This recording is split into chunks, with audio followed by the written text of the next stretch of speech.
I liked the way the bleaching came out, but I did want it to be more of a warm yellow near my face, more of a spring shade of color to be near my face since I am a spring, and so the warmer tones look better with my skin and my eyes and everything.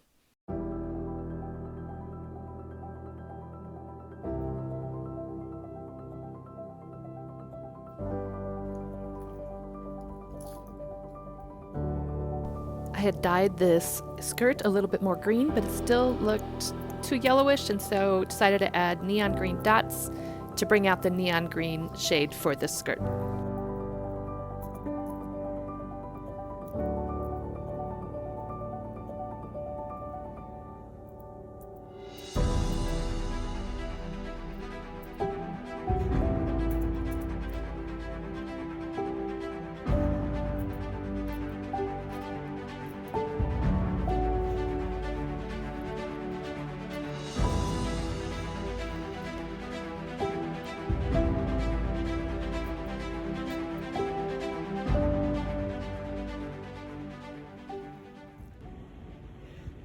So this is the back. Some of the dots came through and I'm going to add more so it's more like the front. I added the neon yellow to the top part of the sweater. Now it's time to add the neon green to the bottom half.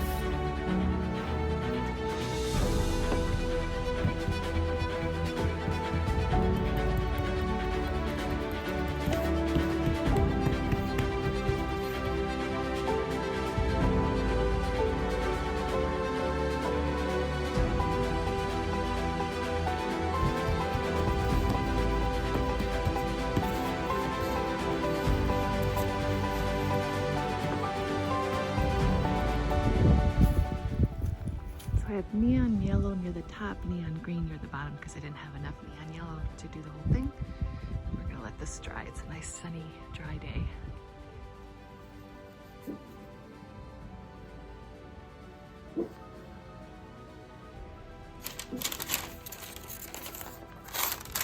Okay, I'm gonna put this, I'm gonna glue this on first and maybe stitch it later if it needs it, but fabric glue is very strong.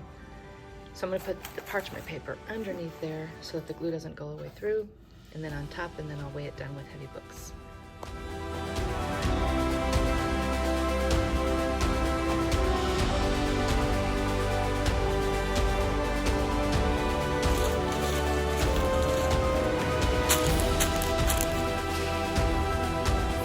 Hours later.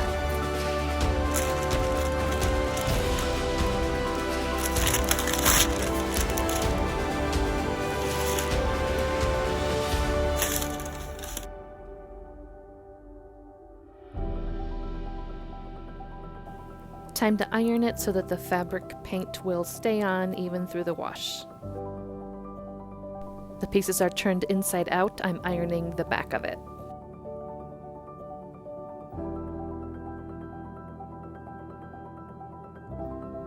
This is the badger I painted on my hand-knitted sweater vest, but then I didn't really like it. It was too full of color, not as minimalist as I had originally thought of doing it.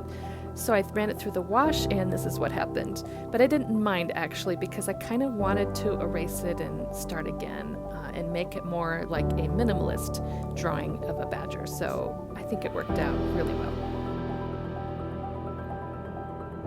So the fabric paints were the ones that really completely washed out just about, and the regular acrylic paints stayed better. So I decided to use just regular acrylics, black and white mixed together, to make some gray, and then also using the black and the white.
Yes, much better for my Hufflepuff sweater.